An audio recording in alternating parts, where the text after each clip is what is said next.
Even though I ain't rich, bitch, I'm rich, yeah. Bounce back Michael Vick on my shit, yeah. Cause being broke is just a state of mind.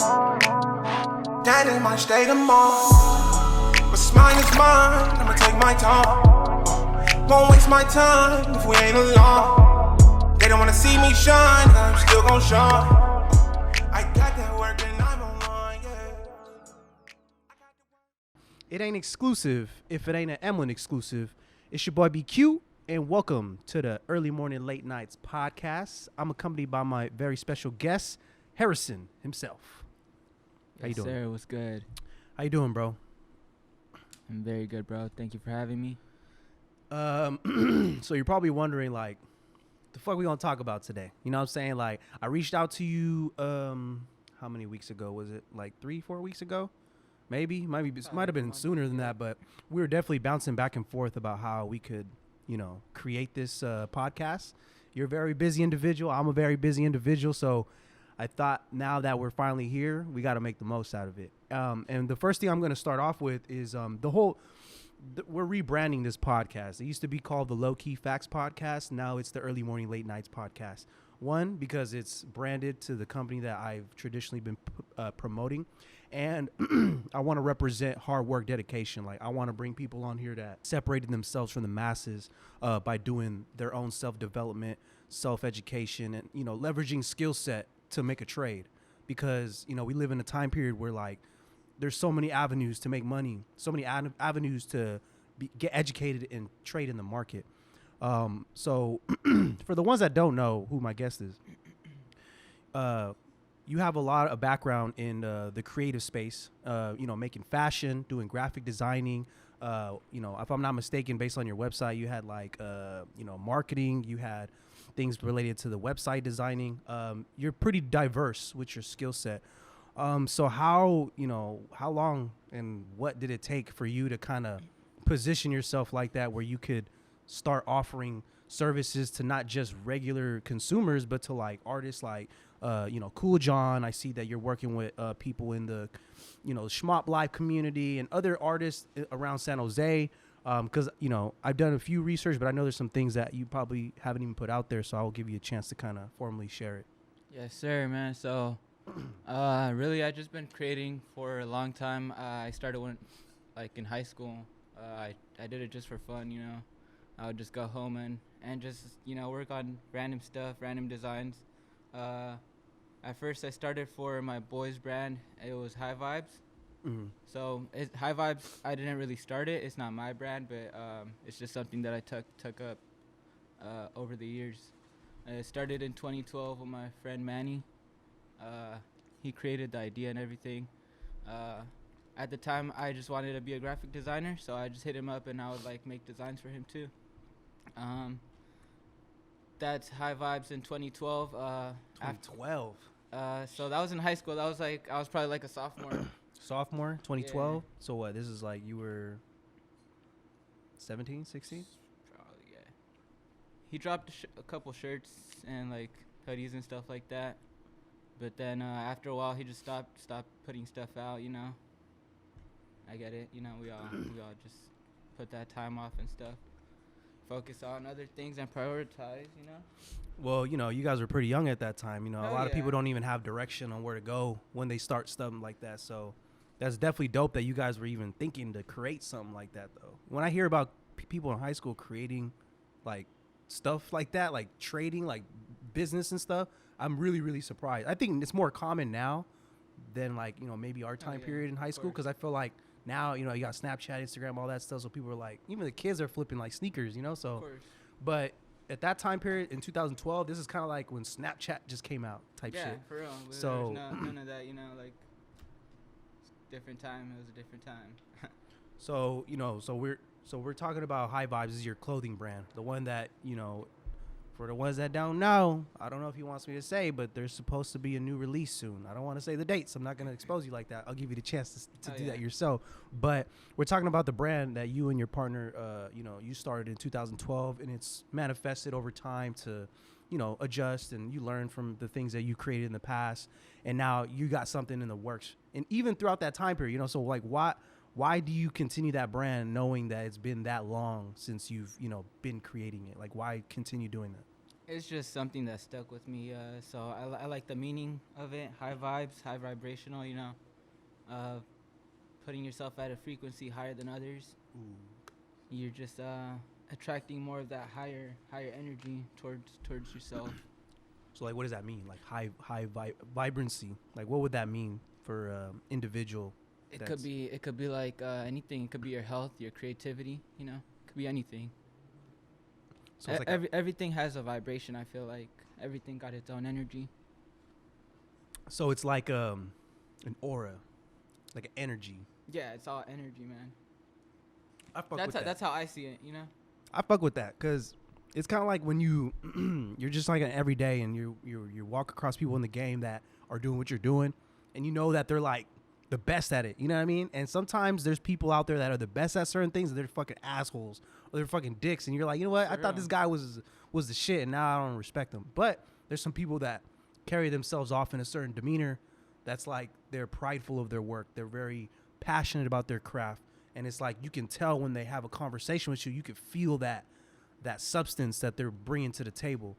So that's kind of like what I'm imagining when you're talking about high vibrancy. I don't know if I'm, you know, articulating that correctly, but you get what I'm saying though, right? Yeah, and at the same time, I rebranded it in 2015, so it took like 3 years of not really dropping much or anything. That's when I rebranded High Vibes, and I hit up my boy Manny. I asked him if I could keep running the brand, like, you know. It's something I wanted to do at the time, and he was cool with it. He's been my friend, you know. He's supporting it and all that. That's dope. The fact that you guys can even come together and be like, we're going to continue this project. You know, if you pass the torch, I'm going to keep the flame lit. Yeah. And it's hard for people to do that. You know, sometimes that's like their man. baby. You know, it's like their baby. They don't want to let that shit go. I know that the last time we've encountered was at La Costa in the south part of San Jose. For the ones that don't know, that's a burrito spot that you got to check out, okay? That's all I got to say. There's one in Morgan Hill, and there's one in the east and one in the south. But that's where the last time we met up. And for the ones that don't know, my homie right here is Nicaraguense, if I'm not mistaken, Yes, right? Are you 100%? Is that 50%, 25%? So both my parents are from Nicaragua. They're born and raised over there. Nice. I was born over here, though. Dope. First generation American, just like me. Yeah. What part of Nicaragua is your family from? Managua. La capital. Yes, sir. The capital. So I always like to, you know, I'm biased, bro. You know, I got to throw Nicaragua out there because there's no one out there repping Nicaraguenses like that except like Chocolatito, you got Pinolero, some random influencers you'll catch time to time. But when I meet someone across the space. You don't see it that much. You don't see it that much. You don't. And that's why, like, when I run across from it, I'm like, I got to put it on. If you've seen any of my previous podcasts, I've interviewed Young and Flow. He's an artist from San Francisco, and he's like really, really like pretty pop. He's got some songs like Mr. Fab, X-Rated, some other Las Racas, stuff like that. For me, I kind of already have a biased perception when I meet other Nicaraguenses because I feel like there's something about when you run across someone from your ethnicity, you just have that grassroots connection. It's just kind of like automatic. Like that's just how I am. I see it like as family, you know. Yeah, it's literally like that, you know, and it's like that for Latinos in general too. I feel because like if you're a young gentleman, right? You're 19, 20, working at the mall. You're Latino, and you run across a señora who's gonna come. She's so nice. She's always like giving you the benefit of the doubt. Like, don't tell me that ain't wrong. That's facts. And I feel like that's like a Latino thing. You agree? Yeah, hell yeah. It's just the hospitality, you know. Yep. So yeah, man, we gotta put on for the culture. Every time you get a chance, you gotta do so. We rep Nicaraguenses to the fullest. So yeah, man. So have you ever been to Nicaragua? Yeah. Last time I went was probably like three or 4 years ago. That's not that long ago. Yeah. For me, it's been a minute. Yeah, nah. It's been like almost 8 years. I was a sophomore in high school. I miss it, dude. Yeah, dude. I got family and shit that still live there. You got family that still live there, I'm assuming? Like your grandparents, maybe? No, unfortunately, I lost them last year, man. I'm sorry for that. Sorry for your loss. And yeah, I mean, I still got like my cousins and my tias and tios and all that, you know. Still family over there. You still stay connected like via Facebook and all? You know how everyone has that Facebook dynamic where they got family in the in the home country, you got family in the States, and they're just like always gossiping. I don't know if that's the same dynamic with your relatives. It's kind of common, I see. Really, I feel like, I'm not really too close. I wish I was closer to my family out there. Within time, you feel like you would make your own like direction with your culture, like if it was, not saying it's necessary, because some people, they feel like they live their own life and they don't feel like the need to go back that direction in the sense of like give back or learn more. It's not that I don't feel the need. I mean, it's just, it's difficult to go back and forth, Yeah, that is very true. It's expensive to go there. Expensive. Especially now. Politics. Like, there's a lot of, I don't know if you know, but, President Ortega, the president that time period right now, and just kind of seeing how things have played out, things have gotten pretty bad over there, like in the sense of like young people trying to protest and people not having access to resources during COVID, government misleading people. Like there's a whole rabbit hole with that. But I always want to mention it because, I've run across people that don't feel the need to address certain things like that because they don't want to be a humanitarian. Yeah. Right. But I just look at it as like, bro, if it's your people, it's your people. Of course. But that's just my point of view. But I want to give an opportunity for you to kind of like formally express like, what you're trying to do right now and like what are the goals for you, with everything happening with COVID-19, the pandemic, the shutdown, how have you been able to maneuver throughout this time period with all the stuff that you're doing? Yeah, so during the pandemic, I was we're still in the pandemic, but like like in the very beginning, I was still working at my job, which was like an O'Reilly, and I was an assistant manager. It was all right. I didn't really, I just felt like after time, I felt like I had to like, focus on myself and just leave that habit of a 9 to 5. Mm-hmm. So how was it balancing a side hustle and a full-time job? I don't know. I feel like I do better under pressure. So when your back's against the wall. Yeah, hell yeah. Yeah, that's when I do the best. But like with that, I feel like, it's just, I don't know, it's just something I had to do at the time. Yeah, it's not easy. I relate because when I was working at Sprint at the mall, and that's a sales job, you got to be there on weekends. You don't even get weekends off. You got to be there. Your days off are like the slowest days. So you don't really have the luxury of like, having fun on the weekends and doing things like that. So, having to build the podcast and like do stuff with clothing and events, it was not easy maneuvering throughout that. So like, how did you find the motivation to continue being creative with what you're doing to the point where now, you're servicing big clients and stuff? I don't know. I just couldn't. I feel like I couldn't see myself doing that for the rest of my life, So I just made it my goal My goal for a while has just been to like, quit the job, and I did that. So my goal is getting bigger, come with bigger goals. Right now, I feel like I'm just trying to grow my business. I'm trying to grow Quintero Studios. I wanna have like employees and stuff like that. I wanna have graphic designers and photographers. I want it to be like something bigger than what it is right now. It's just a one man show thing right now. Yeah. And it's hard to balance too, because like when you're managing a business on your own, it's considered a sole proprietor, so when you get to the point where you start expanding your bandwidth, like when you start bringing on more clients and you're like, damn, I can't do this by myself, I need to start outsourcing, how do you know who the right person to work with is? And I'm looking at it in perspective because, like, eventually, because I see the path that you're going, because you're a creator, you're a content creator, you do graphic designing, and you provide a lot of stuff for people that want to, like, put their vision into fruition. So, like, eventually when you start increasing bandwidth, you start getting hella leads, people that want to, like, go through you. Because the way I see how your website's set up, anybody can just apply and get it done, which, by the way, I give you a lot of props for that. A lot of people don't even have a landing page for their services. They just fucking DM me. Sometimes that don't even work. Like, some people don't have the time, the convenience to get a hold of you, and by the time that consumer's waiting to hear a response, they already found somewhere else to go. So like I was saying, like, how do you know who the right person is to work with in a project in general? I guess that's my question. That's kind of difficult. Sometimes you don't really know who you're working with until like you're already 50% into the project or whatever, 75% into the project. So it's kind of a gamble, but I mean, I always try to work with whoever, you know. There's a goal at the end of the day that we're both trying to achieve. It's you know, it's as easy as that. And like when you're saying like, you know, because I agree with you, sometimes you don't really know how they work unless you're like halfway in the process or you have some form of experience. Is there ever a time when you're like actually reaching out to work with someone, or is it like they reach out to you all the time? I feel like people are just reaching out to me right now in the moment. Before I used to like reach out to people. I used to like DM people, hit up like random rappers and stuff like that to like just, you know, whatever work I could get.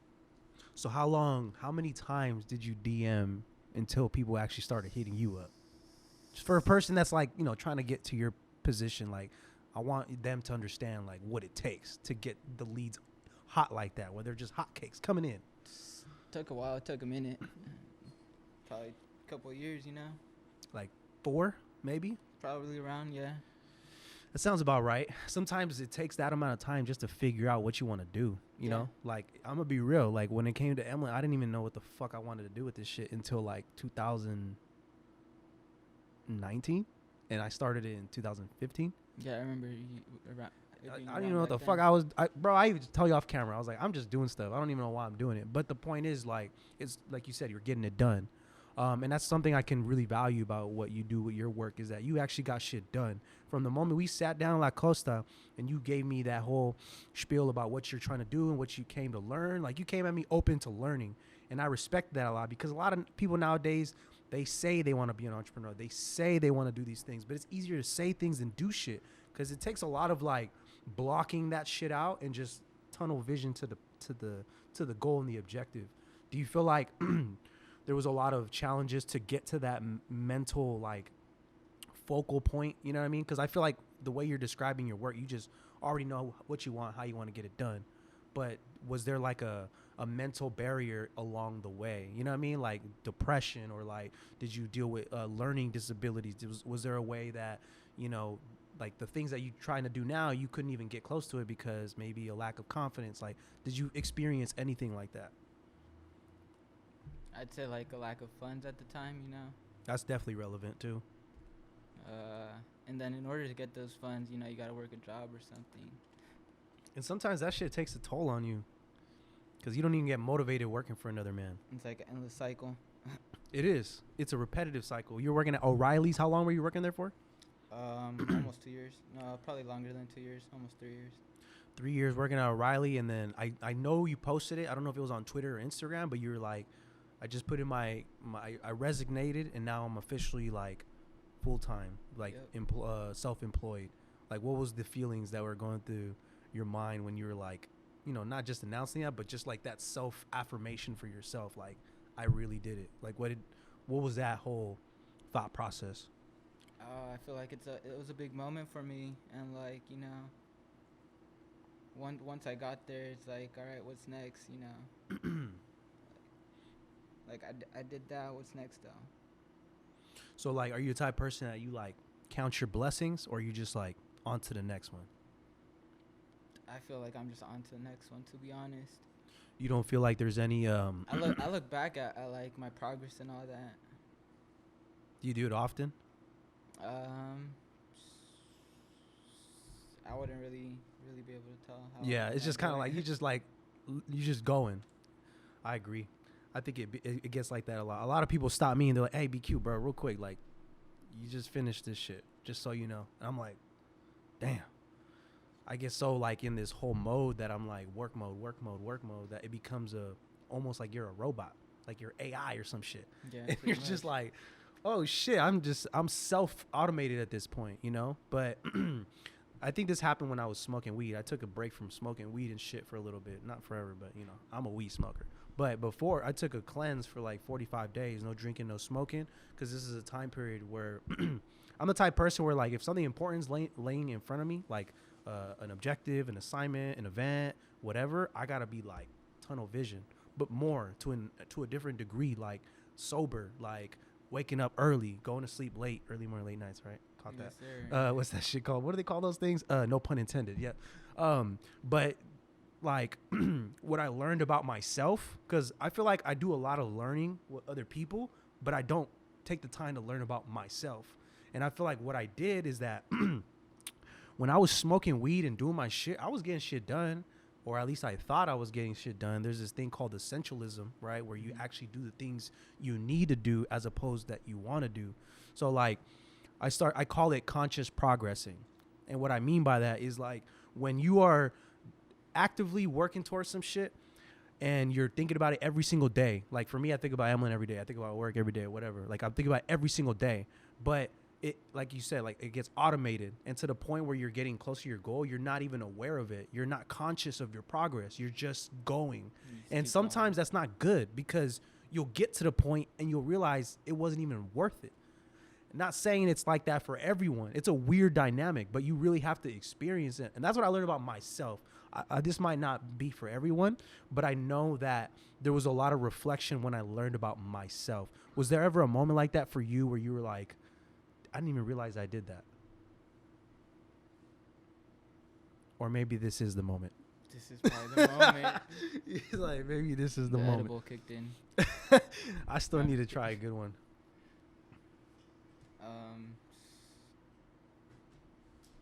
Yeah, I feel like I really don't think about it, you know. Something to think about. Just put it in the chamber for the future. But so I know I'm kind of diving in this rabbit hole. Like the whole point of this podcast, just so you know, like I want to learn about how you are just elevating yourself, what you're doing to really put yourself in this position. Obviously, this question was expected. I wanted to save it for last. I haven't talked to you in a while, so I don't really know the full dynamics of your projects, and so I want to get a chance to kind of learn how you got connected with, you know, Cool John, and I see you interacting with some other people in that group from Schmop Life, and you know, a lot of people are fans of those people. Those are technically like the future legends. I feel like they're legends now, but like the way Too Short, E40 are from a different era and a legend. Like once we get older, there will be that dynamic, in my opinion. So how did you position yourself to get connected with those folks? It was all organic, to be honest. I feel like I think I met Daryl through High Vibes, like through my brand. Nice. I wanted him to model for one of the pieces that I dropped. It was like the neon hoodie. I don't know if you've seen it. Mm-hmm. And then from there, like we just like had that connection. You know, we were both, you know, goal oriented and, you know, have the same mindset. And then from there, we started working on the fundraisers. The fundraisers is it's like a group of people.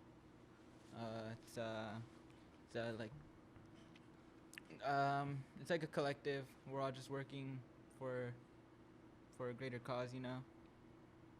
Putting all the minds together. Yeah. Like a coalition.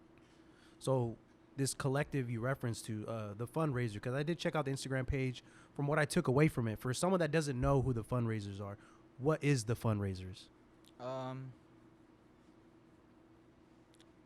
It's just like a group of people working towards a goal, in the like that's what it really just goes down to.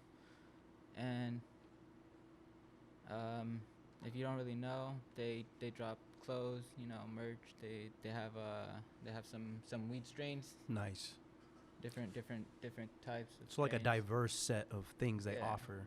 So that's what I was trying to get at. It was figuring out like if they're a clothing brand, a weed distribution, but it seems like they're a mix of all of it, which is dope. It's hard to do that. You know what I mean? The fact that you could carry one brand and put it to multiple things is very difficult.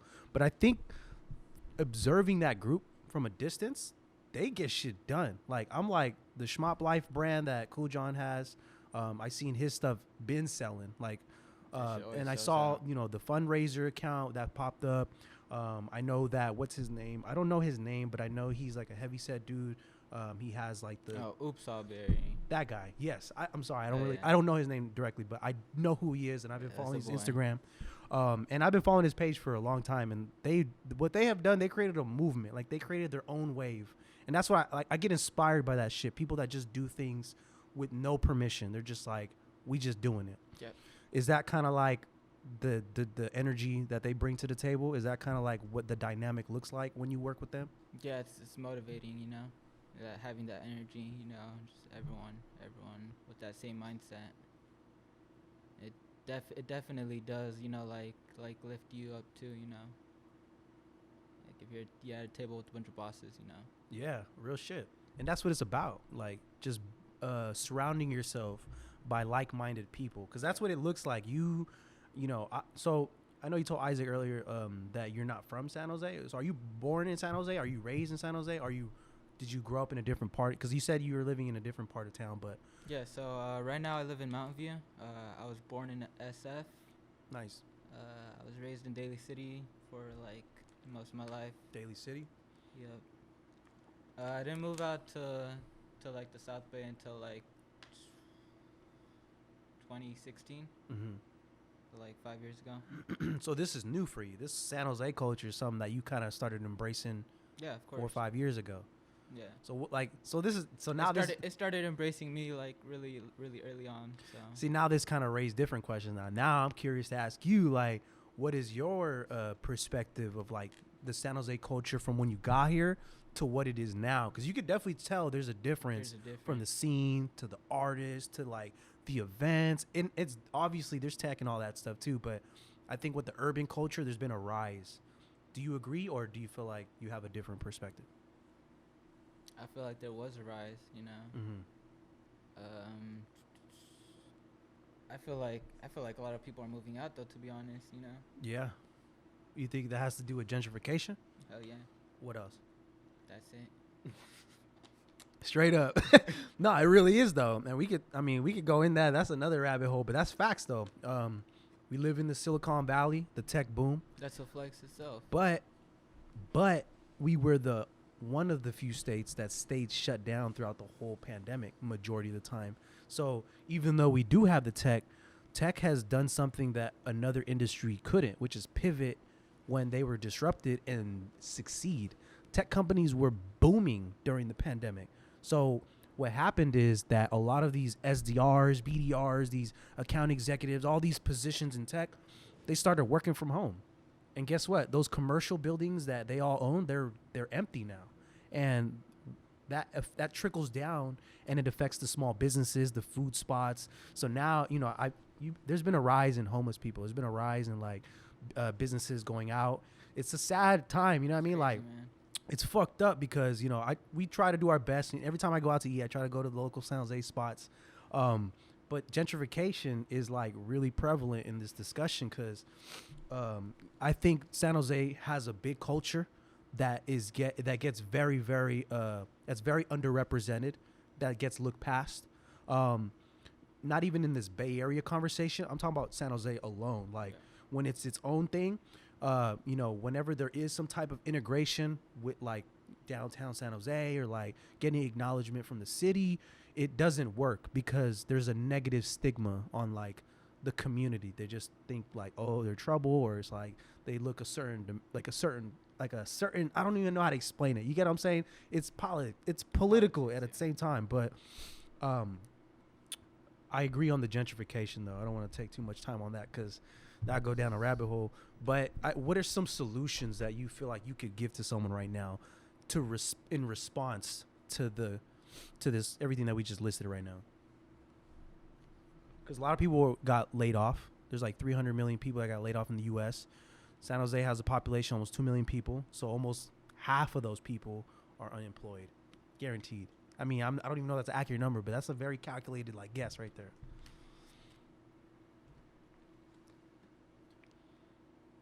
Wait, can you repeat that one more time? So like, do you think that the dynamics of like this whole gentrification shit it's affecting people? But I'm saying like, what would your advice be to someone that's like, you know, they just got laid off, but they have the internet, they got YouTube, they got everything that they have, all the resources, the same resources that you had to build your own shit.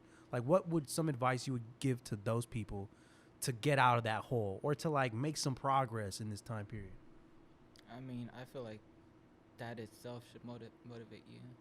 I don't know. It's different for everyone though. It is. It's hard to get motivated sometimes for myself too. You know. So like, how do you get motivated? Shit. I just do it. He said, I just do it. Shit, I wish everyone thought like you, man. If everyone thought like you, there would be fucking businesses everywhere. I mean, sometimes I smoke, you know, hit the bong rip or something. Yep. And that helps me get a little creative. Sometimes it doesn't. Sometimes that makes me fall asleep, you know. It's medicine. It's medicine. It's medicine somehow, cognitively, physically. Some people do that shit for Alzheimer's. They do that shit for, you know, surgical situations. All types of shit. So since we're on this discussion of weed, what's your favorite weed strain? I like 7-Up cake. It's the fundraiser strain. Ooh, I gotta try it. I never tried. Where can I get it if I want to get it? You gotta be tapped in, to be honest. Damn, it's not even like on that. the market. I gotta like know someone. It's not like at a dispensary or anything, but that's the goal. You That's know? the direction though, right? Yeah. Right now you just gotta be like tapped in or like tapped in with the fundraisers. Well, I know you now, so nah, just like so. Another thing is like for people that do get in that market, because I don't know, I've been curious. Like, if I wanted to make my own strain of weed, how accessible is it for someone like me? Maybe not me, but like just an average person, maybe. I wouldn't even know, to be honest. It's not even like that easy then. Yeah. It's really just connections. That's connections. Let's talk about that. Your network is your net worth is your network. Do you agree? Definitely. Is there a certain situation that happened in your life that opened a door just because you knew someone? I feel like there's people out there that they put your name out, you know, to help you out. There's people like that, you know. That's how the fundraisers are, you know. They're always word of my name mouth. out. Yeah. What kind of shoes you have on right now? Those are pretty clean. No, there are some Nike Dunks. Man, the Dunks, bro. You know, I could never rock the Dunks. I don't know why. I think I have weird looking feet, so I think they never look good on me. Or I was kind of like that short guy, so it just didn't look right on me. Just do it. I just gotta do it though. It wasn't a pun though. What was I gonna say? So you're living in Mountain View now, still technically Silicon Valley. So you're kind of like in between the Bay Area, like San Francisco, Oakland, and then San Jose. Do you catch yourself going more to San Jose or the SF in Oakland? Right now I'm staying home. Just tucked off. Work from home vibes. Pretty much, yeah. Work from home vibes, man. You don't got to work in the tech industry to work from home. If That's you want to facts. meet me, it costs a check. Hey, that part. So right now, who are some of your top favorite artists that you are slapping right now, that you're consuming, that you're just like, oh, this guy's slapping? Who is it? Tame Impala. Tame Impala? I'm going to keep it 1,000. I don't even know who that is. Put me on. Let me slap some right now. Put it on. There, you got it on. I don't got Wi-Fi. Otherwise, I'd put it. I got it noted though. Tame Impala. I gotta check it out. See, Nah, I might be uncultured as fuck on this podcast for that. I don't know. Like locally, I might be. Locally, I fuck with my boy Iced Out Flames. Hey, Iced Out Flames. He was just on was it the food community page? You follow the food community? That. You follow that page? No, I don't. You heard of it though, right? Right now. It's like a page from LA and shit, but they put on a lot of Latino rappers and shit, which, you know, obviously is not really common in the industry, I feel. Well, you know, 6ix9ine, CJ, whatever, but they put on like people that are kind of ascending. That's what I would call it, like someone that's on the rise. Iced Out Flames, you did their logo, didn't you? The Re-Rock Worldwide? Yeah, for the Re-Rock Records. How was that? Like getting the chance to work with them and getting to know them? Smooth. It's cool. He's like a friend to me. He's hella cool. I actually went to high school with Ivan. Yeah. It's crazy how San Jose is the biggest, smallest city ever. Yeah. Everyone knows everyone somehow, way, shape, or form. Anyone else who's on the playlist? You got 2 artists. What about the other 3 for the 5? Oh, there's supposed to be 5? Yep, we'll do 5. Let's do 5. He's like, go through my playlist real quick. I listen to Chezzy. He's from SF. Oh, I like that name. Chezzy slaps. I'm going to check him out. He's from SF. Yup. Who else we slapping? Larry June. Oh, yep. Can't go wrong with Larry June. My boy Isaac put me on Larry June, man. Ever since that, I've been slapping this fool every day. That's that motivation music I like. You like that music? Yes, sir. So That shit motivates me. you just like, are you the type of person when you work, you just have music playing the whole time? You're just doing your shit? Or do you have it playing out loud, AirPods? I just put it on my, on my TV. Oh, you know? yeah. And That's I just listen to whatever. Sometimes I listen to like oldies and shit like that. Mm. Oh, oldies. Yes, sir. What's one of your favorite oldies? I like the Isley Brothers. Ooh. That's the morning vibes, you know. Yeah. Word love you. I forgot how it goes, but that song is a slapper. They sampled that plenty of times. A lot of artists sampled that shit. So do you have any future projects in the works that, you know, you care to, you know, sneak preview or give a brief introduction to that maybe they should be on the lookout for? Yeah, I'm dropping the High Vibes collection in March. I don't have a date yet, but sometime in March, probably in the beginning of the month. So how many pieces do you think will drop in this catalog? I think like 5 or 6. Damn, he's going for the 5 and the 6. Probably. Oh shit! Normally people they do like 1 or 2, 3. You know, Yeah. I like the direction you're going with this.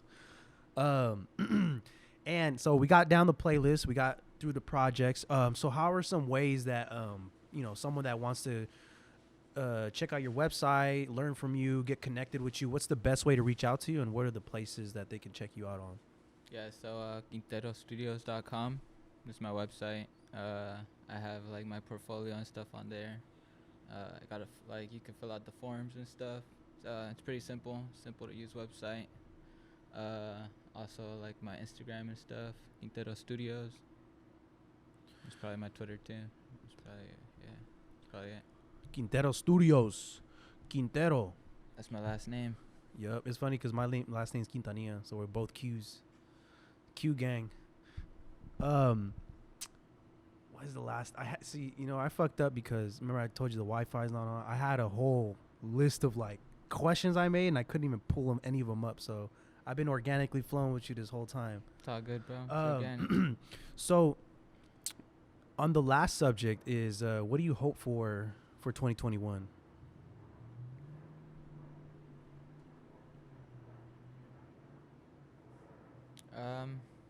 I just want to drop more high vibes pieces, you know, keep dropping high vibes, and just growing my brand for Quintero Studios. Yeah, because 2021 can't be 2020. That's for sure, bro. What was and that's the last question I'll end on. What was the most memorable thing from 2020, good or bad? Good and bad. How about that? Good and bad.